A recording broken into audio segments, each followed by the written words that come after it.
Boa noite para quem está assistindo. Bem-vindo aí a mais um webinar, uma live, né, promovido pela Biblioteca Salomão.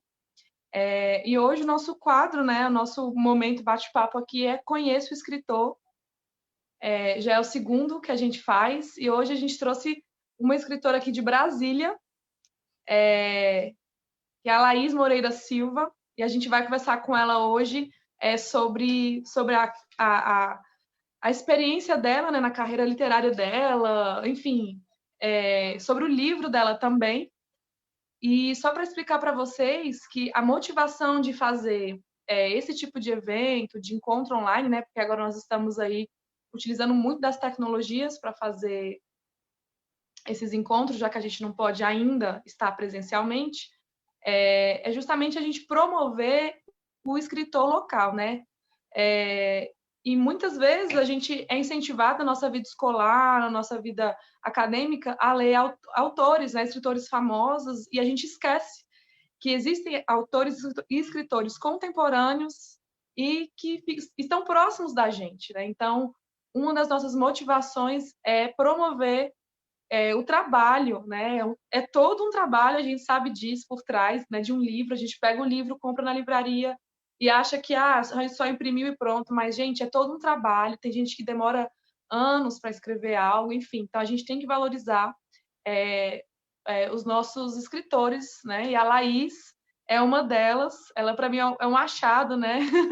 Nós não nos conhecemos pessoalmente, vamos nos conhecer, espero. E hoje ela vai contar para a gente um pouco da experiência dela. Então, compartilhe com seus amigos essa live, se você puder, e a gente vai começar.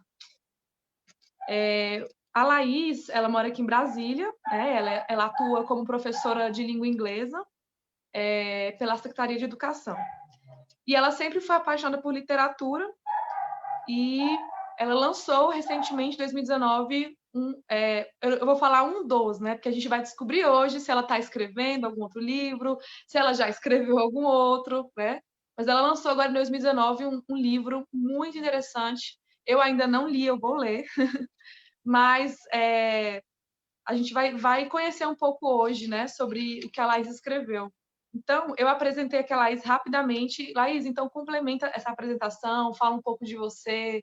Pode, fica à vontade, vai. Agora a palavra está contigo. Boa noite, Thalita. Boa noite a todos que estão nos assistindo. Muito obrigada pelo convite. Foi uma surpresa muito boa receber esse convite da Biblioteca Salomão. E eu entrei em contato com você, né, no comecinho, acho que foi no final de 2019, para divulgar um pouquinho da minha obra, né? E fiquei muito feliz com o convite, porque muitas vezes, às vezes a gente até não consegue receber muito um feedback, né, das pessoas em relação ao nosso trabalho. Então, estamos aqui. Eu vou falar um pouquinho de mim, né? A minha história como escritora, eu acho que, como a maioria dos escritores, começa na infância, e eu acho que a família tem uma grande participação, pelo menos comigo foi assim. Os meus pais e minhas irmãs, né? Eu sou a racha do tado, eu sou a última, né? Então, minhas irmãs são bem mais velhas que eu, e meus pais e minhas irmãs sempre compartilharam a leitura, sempre falaram sobre a importância da leitura. Então, antes mesmo de aprender a ler, eu já tinha exemplos muito bons dentro de casa, né? A minha irmã mais velha mesmo, Tamara, sempre me incentivou a leitura. Então, quando eu era pequenininha, quando eu estava começando a juntar as letras, ela sempre comprava para mim as revistinhas da Turma da Mônica. Meus pais tinham uma política dentro de casa, né, que era a seguinte: presente tem que ser em data comemorativa, aniversário, Natal. Mas se você quer um livro, não importa quando você quer esse livro, a gente vai te fornecer. Então, eu acho que a grande jornada do escritor, ele começa com a leitura, né? E isso eu tive um incentivo muito grande por parte dos meus pais. Sempre fui muito familiarizada com as letras, né? Sempre gostei muito de línguas. Na minha infância e adolescência, eu sempre escrevia, eu tinha um blog, naquela época que ainda existiam aqueles blogs de fanfic, né? Que a gente gostava de assistir um Harry Potter e fazer um fanfic, ou lia um Crepúsculo, né, gente? A galerinha da nossa época aí já lembra como é que é. Eu quero fazer um fanfic. Então, eu tinha esses blogs, mas nunca levei a sério, honestamente falando. Nunca me imaginei como escritora. Na verdade, eu só comecei a pensar como escritora, de dar continuidade a uma profissão como escritora, quando eu entrei na faculdade.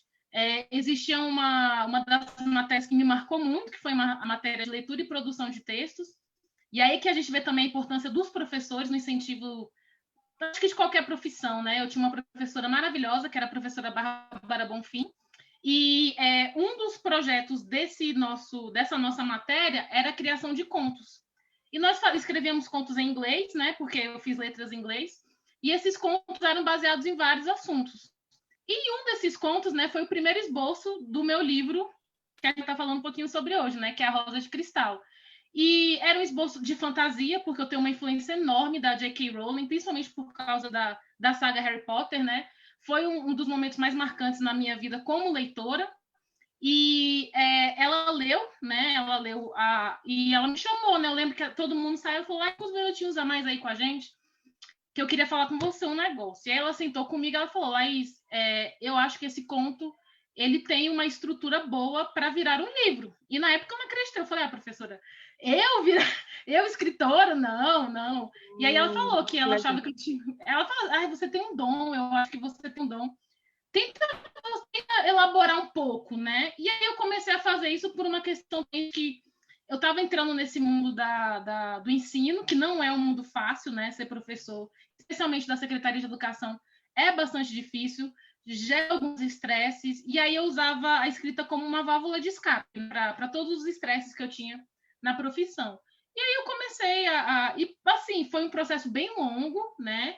Eu realmente, para eu criar coragem e realmente entrar em contato com editoras, foi um prazo aí, digamos, de uns 8, 9 anos, para realmente falar, não, tá pronto e eu quero publicar. Mas ainda foi com muita dificuldade, né? Eu sou uma pessoa muito tímida, às vezes eu tenho um pouco de dificuldade em compartilhar pensamentos, né? Que dirá escritas, né? Mas eu entrei em contato com algumas editoras, eu tive um feedback muito positivo, graças a Deus, e aí, aqui estamos. Que legal, Laís. Então foram quase 10 anos, né, assim, para você pegar o produto final, né? Sim. E aí acabou que a primeira pergunta que eu tinha para você fazer, para eu fazer e você me responder, era como você iniciou sua trajetória, né? Acabou que você já explicou para a gente. E é interessante, né, quando alguém vê na gente um talento, uma possibilidade e acredita, né, na gente. Isso faz toda a diferença. E aí, você falou assim que de alguns desafios, né, que você teve. Eu queria que você me explicasse mais assim, quais foram os maiores desafios que você teve para você falar, não, eu sou escritor, eu vou escrever um livro. Assim, quais foram os desafios? Assim, pode contar para a gente alguns, assim, os mais que você... Assim, eu acho que quando a gente fala que vai entrar no mercado editorial, né, seja por meio como editor ou como escritor, a gente recebe... Primeiro que é uma coisa muito nova, né? A gente, por exemplo, no meu caso, eu tive muita dificuldade de saber por onde começar, porque eu não conhecia ninguém na área. Eu nunca tinha conversado com nenhum outro escritor, eu nunca tinha entrado em contato com editoras, então eu não sabia exatamente por onde começar. Na verdade, eu fiz essas pesquisas que a gente costuma fazer, né, pela internet, e aí falava, né, para divulgar. Algumas editoras tinham espaços para você colocar, né, o seu manuscrito, e elas te avaliariam, te mandariam feedback. E quando eu comecei, muitas pessoas falavam, né? A coisa que eu mais escutei ser escritor não tem muito futuro, né? Algumas pessoas falavam assim, nossa, ainda bem que você é professora, porque se você fosse viver da escrita, você passará fome. Esse tipo de pessoa, porque é uma mentalidade, né? Uma outra mentalidade que as pessoas me falavam muito, que atualmente está mudando, né? Que não é mais assim, é que o brasileiro não lê, né? Então, você vai escrever um livro, mas ninguém vai ler o seu livro, porque o brasileiro não lê, né? Então assim, os maiores problemas que eu recebi foram justamente de pessoas, assim, eu sei que muitas queriam me ajudar, né? Falando assim, às vezes é um pouco de desperdício de tempo, você está fazendo isso, mas talvez você não tenha um retorno. Só que eu falava que eu gostava muito eu queria tentar, né? Eu falava, não, eu vou tentar. A minha família também, como eu falei para você, foi um apoio enorme, né? Inclusive nas escolhas das editoras também. A minha família me apoiou muito, me ajudou muito nessas escolhas que eu tive que fazer sem saber absolutamente de nada, né? Então, eu acho que o principal é isso, né? É meio que a negatividade externa das pessoas que estão vendo isso, que para elas também é novo, e elas não sabem exatamente qual vai ser o retorno, né? E eu acho que também essa questão do pouco que o escritor ainda conhece, porque, como você falou, nós não temos muito espaço para trabalharmos juntos como autores. Então, um escritor que está começando, é difícil para ele saber exatamente o que ele tem que fazer, né? Eu lembro que eu enviei para editoras grandes e não recebi um feedback, então eu fui começando a me voltar para editoras menores. E quando eu recebi os feedbacks, eu não sabia exatamente qual escolher, porque qual é a editora que vai me dar um suporte maior, né? Então eu foi muito assim, às cegas mesmo, assim, pedindo orientação divina e tentando ir, né? Aquela que, ai meu Deus, tomara que dê certo. E graças a Deus deu certo, né? Eu fechei o contrato com a Viseu, que é uma editora nova, mas é uma editora muito boa, me deu total apoio. Tudo que eu confesso para vocês, eu fui uma escritorinha bem chatinha, sabe? Desde os erros de revisão até a fase final, que é a elaboração da capa. Eu fui bem chatinha com eles foram muito, muito tranquilos. E era uma parceria, né? Então, assim, a editora contribuía, mas eu também, como autora, eu contribuí porque eu achei que seria bom eu ter essa liberdade, né? Para falar como eu gostaria que minha obra fosse realizada. Que legal, nossa. Por essa sua experiência, Laís, assim, o que você poderia falar, antes da gente entrar no seu livro, né? Ainda sobre a sua trajetória. O que você poderia falar para quem está iniciando essa carreira de escritor, quem quer começar, quem tem o desejo de, sei lá, de expor seus livros mesmo, tem gente que escreve, deixa guardado. Conta pra gente, assim, o que você poderia falar, assim, alguns conselhos que você poderia dar para quem está começando, assim, do zero. Eu achei até interessante, porque recentemente eu entrei em contato com o filho de um amigo meu, que ele está começando, ele tem 19 anos, e ele falou exatamente isso, né? Que eu falei para você, que foram as dúvidas que eu tive no começo. E ele falou, mas, cara, não sei como é que eu faço, não sei como é que eu começo. E é assim, gente, pesquisem, né? Eu acho que o primeiro passo é você pesquisar. Muitas pessoas falam assim, a parte mais difícil na elaboração de um livro é você escrever o livro em si. E eu digo para eles, essa é a parte mais fácil. Para quem é escritor, escrever é a parte mais fácil. A parte mais difícil é a escolha de uma editora que supra todas as suas necessidades, né? E também a divulgação. Para mim, o mais difícil até hoje, né? Principalmente pelo momento que nós estamos vivendo agora, é a questão da divulgação. E é aquele negócio. Meu pai me falou isso uma vez, e eu acho que tem tudo a ver com quem está começando. O nosso livro é como se fosse um filho, né? Ele é um filho. Então, a partir do momento que ele nasce, você tem que praticamente criar ele, nutrir ele como se fosse um filho. Então, vão ser situações que você vai enfrentar que não serão situações muito satisfatórias, né? Como entrar em contato com pessoas que não vão te dar uma resposta. Muitas editoras, principalmente as maiores, muitas vezes não vão nem ler, né, o seu manuscrito. Então, eu acho que é persistência, né? Se é uma coisa que você quer fazer, você foca nisso, você pesquisa, estude, né, para você saber qual é o melhor caminho que você deve tomar. Querendo ou não, hoje, nós como escritores, nós temos uma brecha muito grande, porque antigamente era muito mais difícil. Existem aplicativos em que você pode divulgar a sua obra sem nem precisar, né, de uma editora ou coisas do tipo. Então, é realmente persistir. No começo não vai ser fácil, né? Eu tenho colegas, agora eu conheci novos escritores, tive o prazer de conhecer novos escritores, e esses colegas me informam que eles achavam muito que seria meio que um movimento J.K. Rowling, né? O livro saiu e você está trilhardário, né? E não é exatamente isso, né? Não é bem assim que funciona. É realmente você divulgar ao máximo, persistir no seu livro e é aquele negócio, né? Em qualquer profissão a gente vai ter portas fechadas, mas a gente tem que procurar as janelas que vão se abrir, né? No caso, que nem as pessoas falam. Então é isso. Que legal, ótimo. Muito, muito aprendizado, né, com essa sua fala. A questão da persistência mesmo. Lá você chegou a fazer, o seu livro foi lançado em 2019, né? Já a gente vai apresentar para vocês, pessoal, o livro dela. Você chegou a fazer um lançamento assim presencial, alguma coisa assim do tipo? Deu tempo? Não. Como é que foi? O problema da minha divulgação maior foi porque, como eu falei, a editora que eu tive mais afinidade, que foi a editora Viseu, ela fica em Santa Catarina, né? Fica bem distante. E eles até perguntaram para mim se eu gostaria de um projeto muito grande para lançamento. Só que, assim, eu, particularmente, tá, pessoal, foi uma decisão minha. Eu pensei que o que eu gastaria, né? Porque é uma parceria com a editora, então eu também teria que tirar do meu bolso.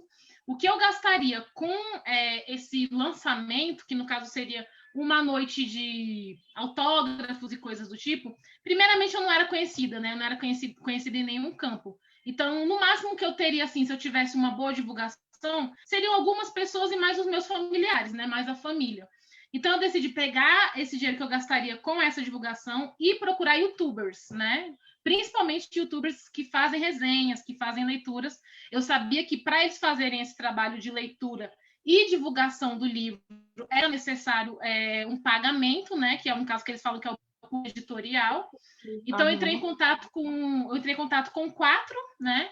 Uma somente me respondeu, né? Porque eles também têm milhares de pessoas que entram em contato com eles, que, na verdade, foi a que eu mais queria, né? Eu não sei se vocês conhecem, mas é bastante conhecida na área, que foi a Tatiana Feltrin, né? Do Tiny Little Things, né? Que é um... Eu assisti o vídeo dela, você muito bom. conseguiu assistir, né? E assim, eu divulguei com ela e também a Vitória, né? Que é a Vitória Doso, que também é uma jovem, né? Que eu adorei, porque ela era mais novinha, então eu falei, vou ver como é que é o feedback de uma youtuber que é novinha, que tem um contato direto com o público jovem, né?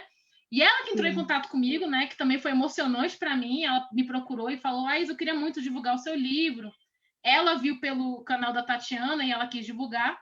E mais para frente eu tive o Thales também, né? Que é um adolescente na casa dos 12, 13 anos, que ele é um influencer, né? Ele é do Instagram. Ele pediu para ler o meu livro também, ele leu, fez uma excelente resenha da obra, né?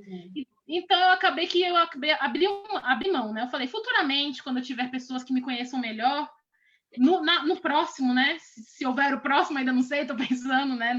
Na fase 2, eu vou ter esse momento com as que me conhecem novamente, mas por enquanto o meu objetivo era ser conhecida e fora de Brasília, né? Porque Brasília é um âmbito muito pequeno, então se eu pudesse encontrar pessoas para divulgação do meu livro em um âmbito nacional, foi aí que eu decidi, né, me voltar. Legal. Eu pergunto essa questão do lançamento presencial, Laís, porque lá na biblioteca, a nossa biblioteca fica no CONIC, né? Muita gente ainda não conhece. A Biblioteca Salomão fica no CONIC. Quando a gente voltar a ter atividades presenciais, uma das coisas que eu penso em fazer é convidar você para levar o seu livro lá no nosso auditório, né? Então, a gente vai conversar depois aí nos bastidores e a gente sempre faz eventos lá, né? Eu acho que vai ser muito legal a gente, ainda mais tratando do tema do seu livro. E vamos agora entrar no livro, certo? Deixa eu pegar aqui uma anotação que eu fiz. Gente, o nome do livro da Laís é A Rosa de Cristal. Eu vou pedir para o Alexandre, por favor, colocar a capa do livro para vocês verem, por favor. Vamos lá. Deixa eu ver se vai aparecer aqui. Enquanto isso, deixa eu ver se está aparecendo. Tá. Enquanto isso, gente, eu quero comentar aqui os comentários do pessoal do Facebook. Nossa, tá muito legal isso aqui.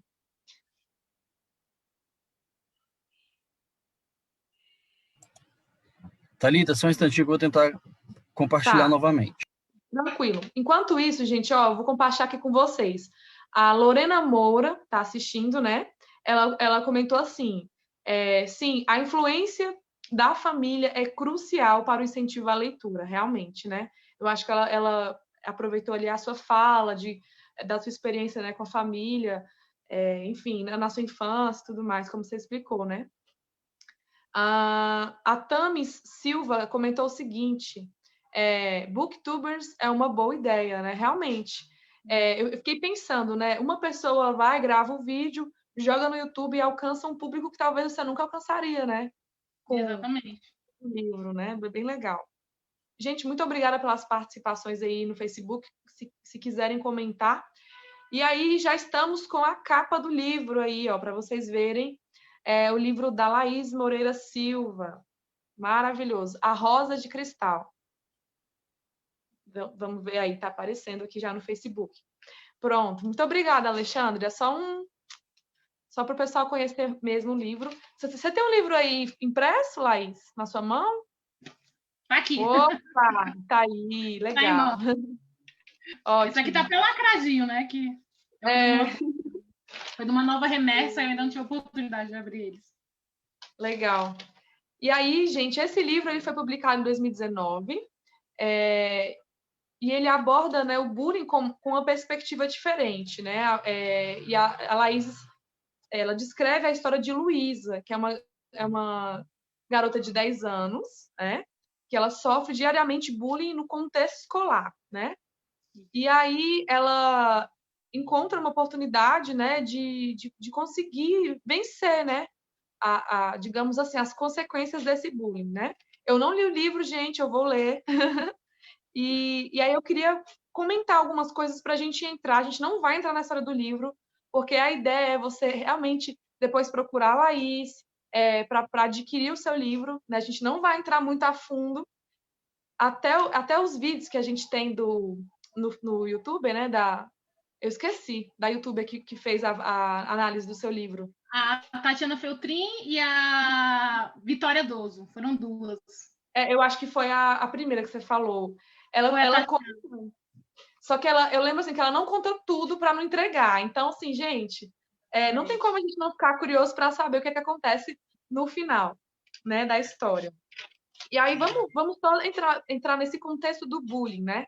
Porque é um termo, digamos assim, que para muita gente é um termo moderno, né? Porque essa questão do bullying sempre existiu, mas de um tempo, sei lá, de um tempo para cá que eu acho que esse termo ficou mais definido, ficou mais na boca do povo, né? E isso, infelizmente, né, o bullying é uma prática que acontece principalmente em escolas, né? Mas aonde tem gente, aonde tem pessoas ali se relacionando, infelizmente acontece de forma direta ou indireta, né? E o bullying é uma prática sistemática e repetitiva, né, de atos de violência física e ou psicológica, né? E o termo é derivado em inglês. Eu estou trazendo isso aqui só para a gente se situar rapidamente. É um termo em inglês derivado da palavra bully. Bully, acho que é assim que se pronuncia. Professora de inglês, pelo amor de Deus, me ajuda. É bully? Bullying. Tá, acho que tá certo. Bullying.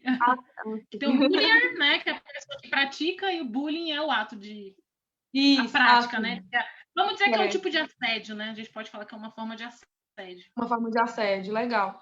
E aí foi o psicólogo sueco Dan Owens, ou Wells, eu não sei pronunciar o nome dele, que ele que, digamos assim, estabeleceu esse termo, né, para definir essa ação.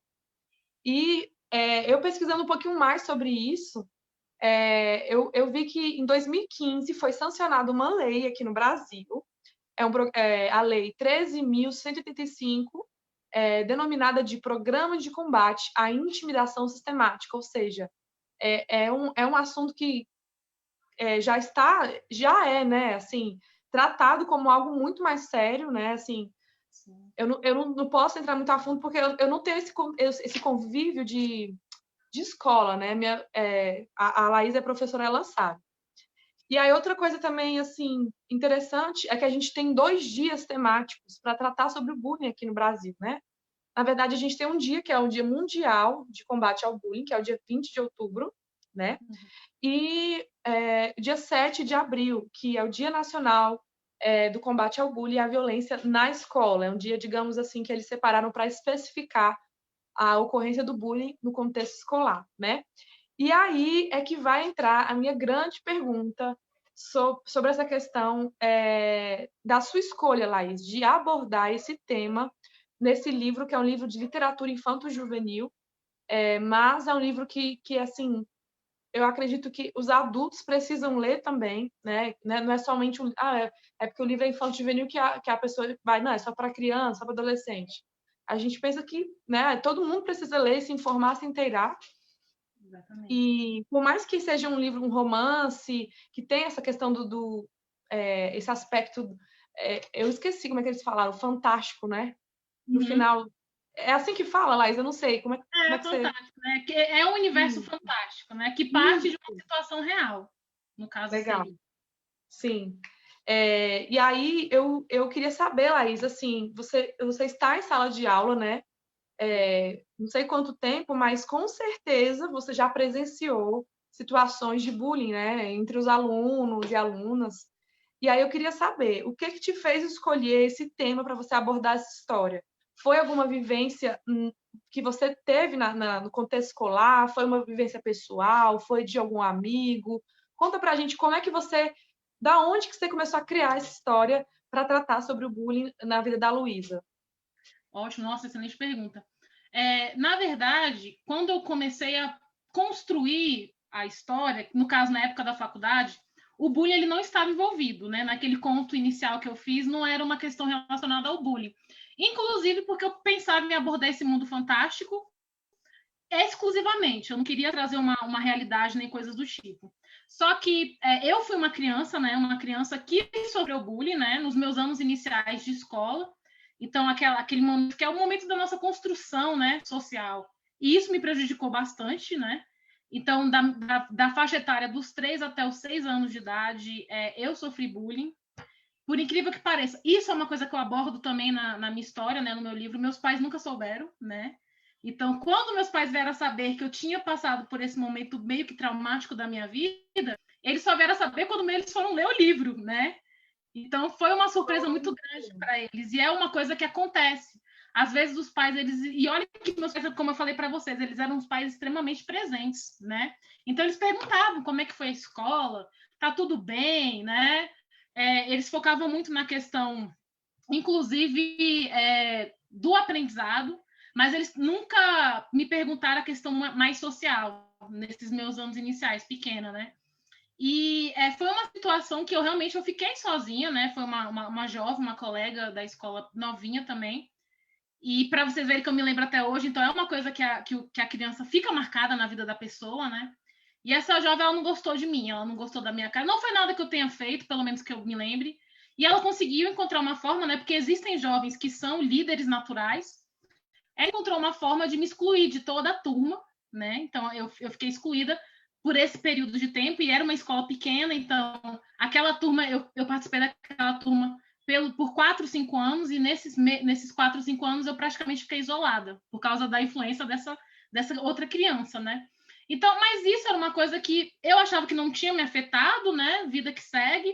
Ela eventualmente acabou mudando de escola, e eu voltei a fazer as minhas amizades. Foi um momento que ficou no passado.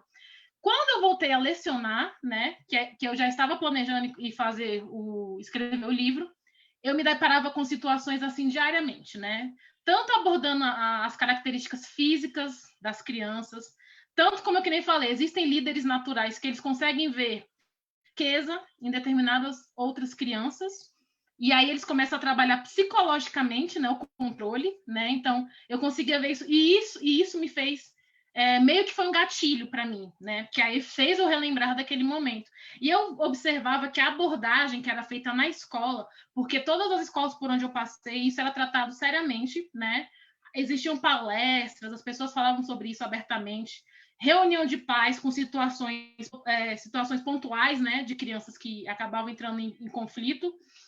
Só que eu achava que a forma de abordar era errada, né? Na minha visão como educadora. Por quê? A maioria das abordagens que são feitas é para a criança que pratica, né? Então, a criança que pratica, ela sofre aquela retaliação, os pais, às vezes, botam de castigo, a direção da escola tenta fazer um trabalho com essa criança, mas ninguém foca muito na criança que sofre, né?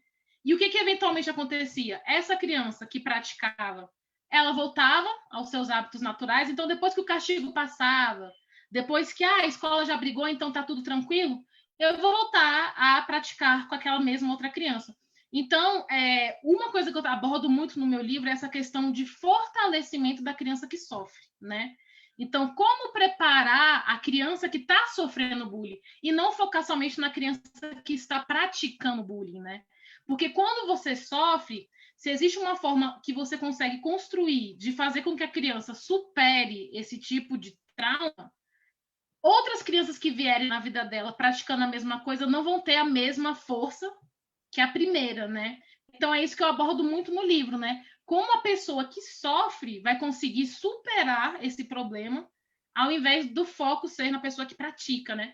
no bullier, no caso, a pessoa que está praticando bullying, porque, na verdade, é quem sofre que tem que encontrar uma forma de superação, né? Porque, normalmente, Uau. é que nem eu falo, né? Existem crianças que, às vezes, nem sabem o que estão fazendo. Então, a gente parava para conversar, a criança entendia, a criança parava. Só que muitas crianças que nós encontramos eram crianças que sabiam exatamente do que estavam fazendo e não mudavam os hábitos, né? Elas podiam mudar o alvo, né? Às vezes, de tanto que o professor ou os pais falaram sobre aquela ali, peraí, eu vou parar de focar nessa e eu vou focar naquela outra. Isso acontecia. Mas era um comportamento, infelizmente, repetitivo. E tinha também aquela questão da criança que, peraí, eu sofri, então eu tenho total liberdade para praticar com o próximo, né? Então, tem também essa corrente, que é uma corrente que é difícil, mas que ela pode ser quebrada, né? Se a gente trabalhar bem isso com o jovem. Então, eu sempre via isso, né? Eu sempre via que era uma coisa que aquele famoso enxugar o gelo, né? A gente conversava, a gente tentava, palestras, mas o hábito ele não acabava. Então eu pensei, não, eu quero encontrar uma forma de fortalecer a criança que está sofrendo isso. Como é que eu consigo fortalecer a criança que está sofrendo?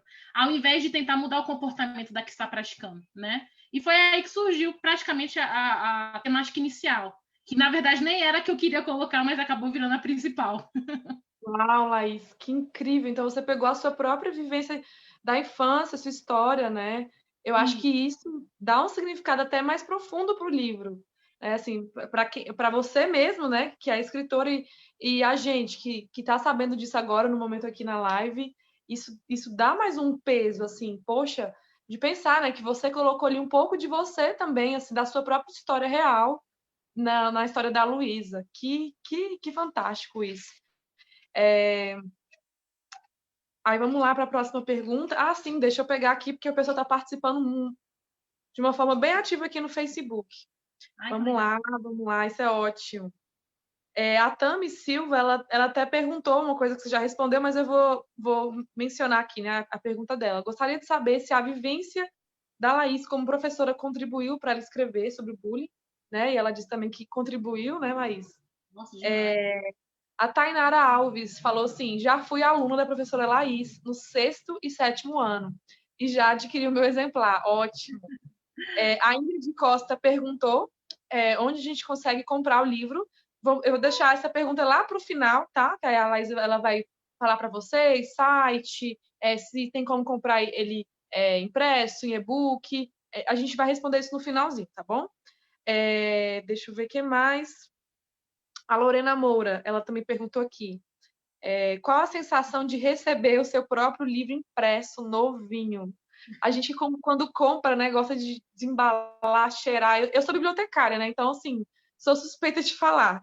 Aí, abrindo esse parêntese, então, Laís, responde pra gente qual a sensação que...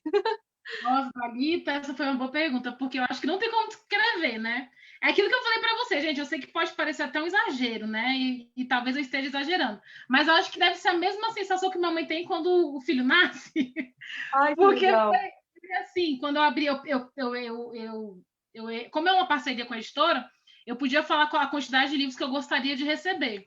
E no caso, para divulgação, eu inicialmente pedi 10, né? E aí chegaram os 10 exatamente do jeito que eu queria, exatamente como eu pedi.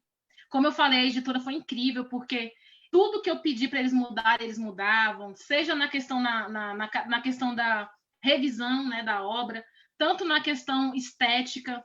Então, assim, quando chegou, eu lembro que a primeira coisa que eu fiz foi ligar para o editor, né, o editor geral, e falar, nossa, muito obrigada. Eu não tenho como expressar a minha felicidade. E é isso, gente. Eu acho que eu acredito que para o escritor é como se fosse um filho que nasce, né? Assim, é uma Legal, emoção Laís, que não dá nem para. que legal, Laís. A Lorena também comentou assim, Lorena Moura, ela disse assim, ao bullying praticado pela própria família.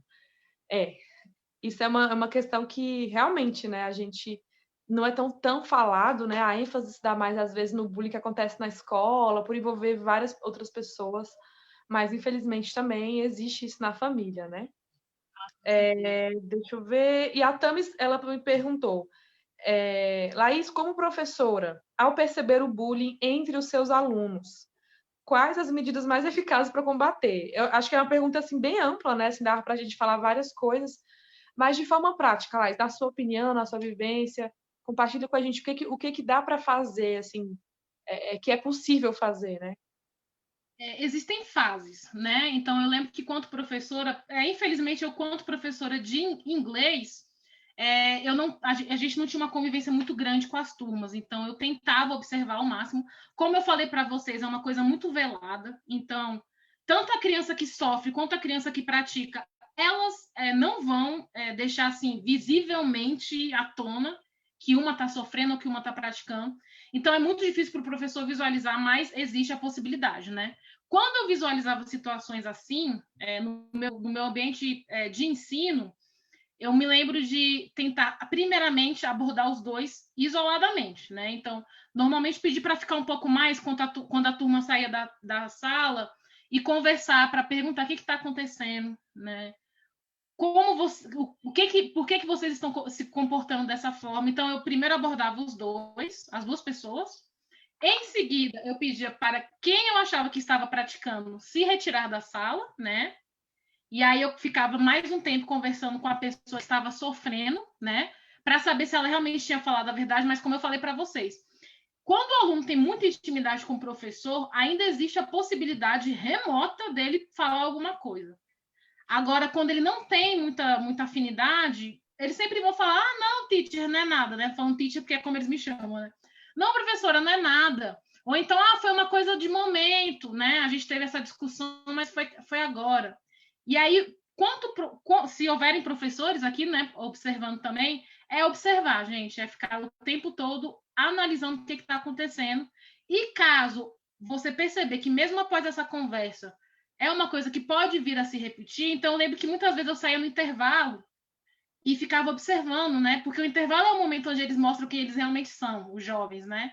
Então eu ficava observando e aí eu via certos comportamentos, né? E aquela coisa que eu falei, o físico ainda é fácil da gente descobrir, mas o psicológico, né? Que é aquela criança que tá falando aquilo para outro o tempo todo, sem ninguém. Que é aquele negócio, né? Vem dar uma sussurradinha e corre, né?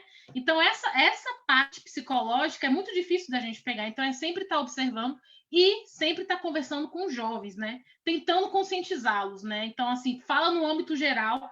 Eu lembro que eu fazia muito isso. Se eu observava isso numa sala com 2 ou 3, eu sempre trazia para a sala de aula o debate, a discussão com a turma inteira, né? Porque, querendo ou não, era uma forma de tentar chegar nesses que não queriam falar e ainda por cima conscientizar os outros que estão observando, porque a observação dos colegas também ajuda.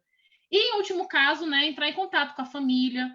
A gente sempre trabalhou, eu sempre trabalhei em parceria com todas as direções, passei por escolas maravilhosas, né? O CEF 26 da Ceilândia, depois o CEF de Guará, então foram escolas que a direção dava total liberdade para o professor se expor nessa situação e apoiava ao máximo, inclusive com a família. Observar, gente, é sempre observar para você tentar captar no ar o que está acontecendo, né? Porque aquilo que eu falei, raramente eles vão falar para você o que está acontecendo, seja o que pratica e seja o que sofre, né? Nossa, é um tema assim muito necessário, né, Laís, ser falado para as famílias mesmo, né? Não somente só para os alunos em si, igual você falou, mas cabe também aos pais orientar e preparar também as crianças, né, os seus filhos. E eu queria que você falasse um pouco, sem dar muito spoiler, né, da história, mas você falasse um pouco da Luísa para a gente, sobre a personagem, a construção dessa personagem, características marcantes dela, enfim, fica à vontade para você falar da Luísa, que a gente quer conhecer ela também. Que bom.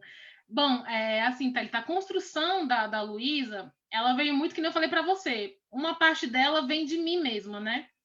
E uma das coisas que eu percebia era a dificuldade de me encaixar em certos comportamentos, até porque isso foi uma coisa que depois eu descobri, né, até com psicólogos e afins, que eu era uma criança muito madura para a minha idade, inclusive porque, como eu vinha de uma família onde minhas irmãs já eram praticamente adolescentes quando eu nasci, eu sempre convivi demais com adultos, né? E é justamente como funciona a personagem. Por ela conviver na maior parte do seu tempo com adultos, ela acaba desenvolvendo características de uma criança mais madura, né? Então, assim, a Luísa, ela gosta, por exemplo, de assistir clássicos, né? Então, ela gosta de assistir esses clássicos filmes em preto e branco. Ela adora leitura de histórias clássicas, né? Ela tem como hobby costurar com a mãe dela, Ou então, na história, o pai dela é um grande geógrafo, então o pai dela ele gosta de fazer caminhadas, né, para ver o genoma do... Eles moram próximo a uma floresta, então trabalhar com o ecossistema. Então, você vê que são situações que uma criança, nos seus 10 anos de idade, normalmente não tem o contato, né, não tem o interesse. E isso acaba gerando o quê? Uma criança, por exemplo, que gosta muito de leitura, em um ambiente onde as outras crianças não tenham tanto contato com a leitura, naturalmente, e é uma coisa assim natural, naturalmente as crianças vão excluí-la, né? E ela mesma também vai se excluir, né? E aí é uma coisa também que eu abordo, a construção da personagem. Meio que como uma outcast, né? Eu tô naquele ambiente, mas eu não pertenço àquele ambiente. É um dos grandes desenvolvimentos da história, porque eu vi isso, né? Tanto por meus próprios comportamentos, como adolescente, como criança. Vejo isso como professora, que é o quê? A nossa mudança de personalidade para a gente se encaixar naquele determinado grupo, né? Então, por exemplo, às vezes eu não gosto de fazer uma determinada coisa, mas eu vou fingir que eu gosto de fazer para que os outros não me excluam, né? E esse também é uma das indagações que eu coloco na história, né? Será que está tudo bem você deixar de fazer o que você gosta porque os outros também não fazem? Ou então, será que está tudo bem você abrir mão dos seus traços de personalidade, que é basicamente a sua construção, para que você possa ser aceito em um determinado grupo? Então, é aquele negócio, né? O quanto que o coletivo pode interferir no individual, né? Então, assim, o quanto que um grupo de amigas, né? Que era uma coisa que eu via muito na minha adolescência, porque é aquele negócio, né? Enquanto todo mundo queria ir para um show, eu estava satisfeita de ficar em casa lendo livro, né? Então, assim, é uma coisa que as minhas amigas falavam, não é isso, como assim? Você vai ficar em casa lendo livro ao invés de vir para o show com a gente? E às vezes, muitas vezes eu fazia isso, eu falava, não, eu quero ficar em casa lendo o meu livro, mas eu não vou fazer isso. Eu vou para o show com as minhas amigas porque eu não quero ser excluída, né? Eu não quero que quando a gente chega na escola na segunda-feira, eu não tenha assunto e eu fique lá só escutando elas falarem de como foi legal ou do que aconteceu, né?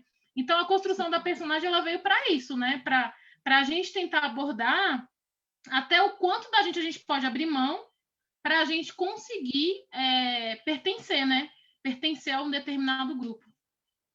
Uau, que legal! É uma ótima reflexão, né, para todos nós, porque muitas vezes a gente se vê nessa situação, né? Para ser aceito, a gente sacrifica às vezes quem a gente às vezes, sei lá, anula algumas coisas dentro da gente para poder se encaixar, né? Ótima reflexão. Deixa eu ver o que mais, deixa eu ver se alguém já comentou mais alguma coisa aqui. A Thames, ela respondeu, excelentes medidas de combate, legal.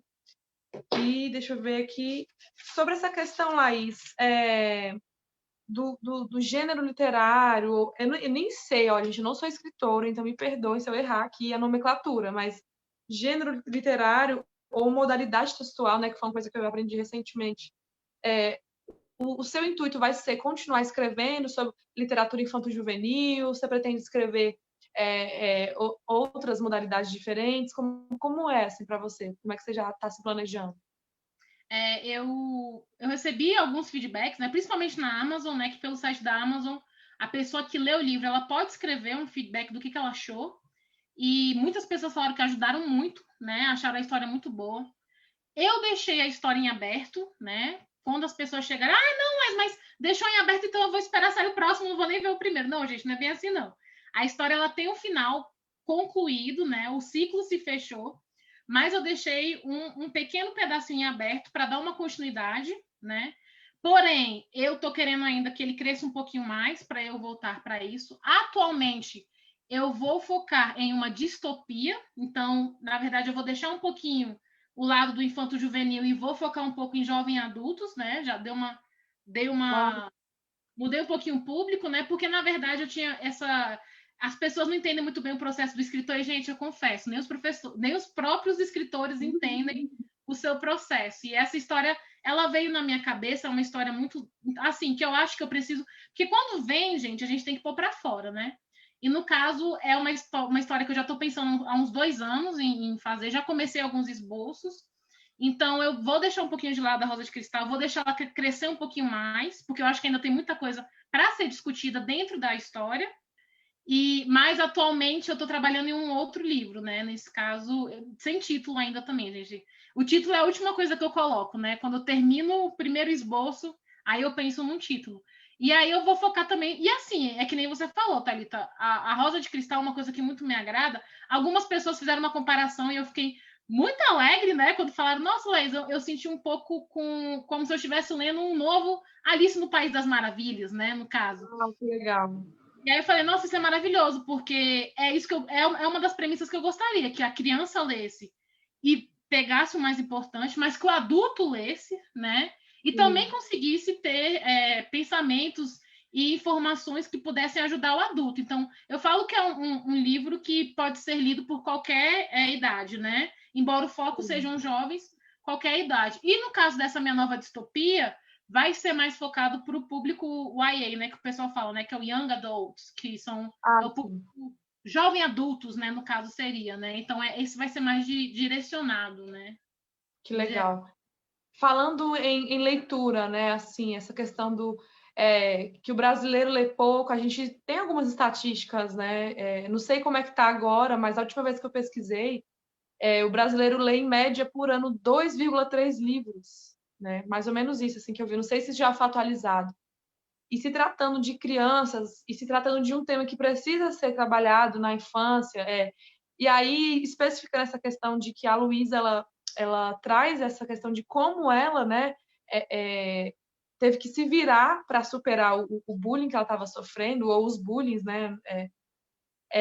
Como é assim para você, Laís, pensar que você está influenciando uma geração, que você está passando essa mensagem, você está comunicando isso para crianças, assim, há uma esperança assim para você? Como é que você percebe isso? Uma esperança de, poxa, eu posso mudar a vida de alguém, eu posso acender uma luz na mente de alguém. Como é assim a sua expectativa quanto ao resultado do livro?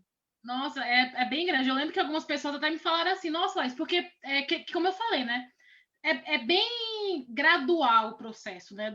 Da leitura do livro, de um livro. Então as pessoas falaram, nossa, mas pouquíssimas pessoas leram seu livro, né? Até então, já faz praticamente, fez um ano agora em julho, né? Que ele foi lançado.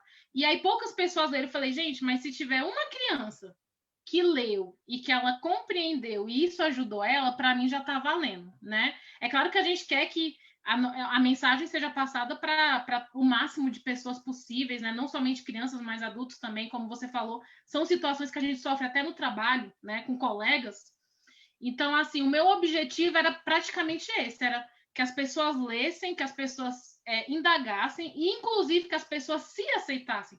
Eu vejo que a gente está vivendo um momento muito grande de enaltecimento da diversidade, né? Que foi uma coisa que é necessário, né? A gente precisa disso, a gente precisa mostrar que está tudo bem você ser diferente, né? E eu lembro que algumas pessoas até falavam isso para mim. Muitos alunos, né, me procuravam. Alunos, inclusive jovens escritores, falavam assim: ai, professor, eu acho que eu não quero seguir como escritor porque os meus amigos gostam de me zoar quando eu fico escrevendo. Ou alunos que estudavam, né, que tiravam notas boas e às vezes os colegas faziam chacota porque o aluno tirava uma nota boa. E eu nem vou entrar naqueles casos que a gente já conhece, né, que são os jovens por questões físicas, né, que sofrem determinados tipos de assédio ou coisas em geral, porque também tem aquela questão, o que é o bonito, o que é o feio, né? A menina, inclusive a menina que é considerada, eu tive isso, né, na escola, uma menina que é considerada muito bonita por determinados rapazes, ela começa a sentir uma certa rejeição de outras meninas.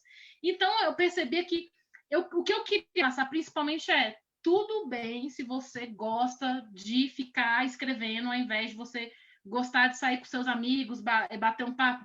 Tudo bem você tirar uma nota boa, né? Tudo bem você gostar do seu cabelo do jeito que você achar melhor, ou então, tudo bem você estar um pouquinho acima do peso, você tem que parar de se preocupar com isso, né? Por quê? Porque as pessoas que realmente gostam de você, e eu sei, gente, que pode parecer um grande clichê, mas é a verdade, né? As pessoas que realmente gostam de você, elas não vão se afastar de você por causa das suas diferenças. Inclusive, foi uma coisa que eu descobri tardiamente na minha adolescência, que foi porque, que nem eu falei, eu não sabia que o bullying tinha interferido muito na minha personalidade. Então, eu acabei percebendo que eu mudei certos comportamentos que eu gostava para pertencer a um determinado grupo. E eu cheguei num momento da minha adolescência que eu falei, eu não vou fazer mais isso. Uau. Eu vou ser do jeito que eu gosto, do jeito que eu quero ser, e as pessoas vão ter que me aceitar assim. E sim, perdi amigos por causa disso, mas os amigos que realmente gostavam de mim, que inclusive eram bem diferentes de mim, né? Eu tenho uma amiga muito querida que ela era o meu oposto, né? Ela gostava de balada, ela queria sair todo final de semana. Ela era extremamente sociável, que na época eu era uma pessoa muito extrovertida, era o meu oposto. E essa minha amiga é minha amiga até hoje. Então, para ela, as nossas diferenças não tiveram nenhuma importância, pelo contrário, né? Ela aprendeu um pouco a ser mais calma comigo e eu aprendi a quebrar certas barreiras sociais com ela, né? Então, eu acho que é isso. Se eu conseguir passar para o jovem que tá tudo bem ele ser do jeito que ele é e que ele precisa parar de se preocupar um pouco com o que os outros pensam, para mim já tá valendo. Muito legal, Laís. Nossa, eu acho que esse livro traz várias mensagens, né? É muita coisa aí para se refletir, né? Muito interessante. Eu vou compartilhar aqui agora mais uma pergunta que fizeram no Facebook. Gente, o Facebook tá bombando. Estou muito feliz por isso. A Lorena Moura, a Lorena está participando bastante aqui com a gente. Inclusive, vou fazer um merchan que a Lorena, gente, ela acabou de ser, eu vou falar assim, promovida, tá? Voluntariamente, a nossa mediadora de leitura do nosso clube de leitura, né? Nós temos um clube de leitura, Clube de Leitura Eneida de Moraes. Atualmente, a gente faz os encontros virtuais, né? Igual a gente está fazendo aqui agora.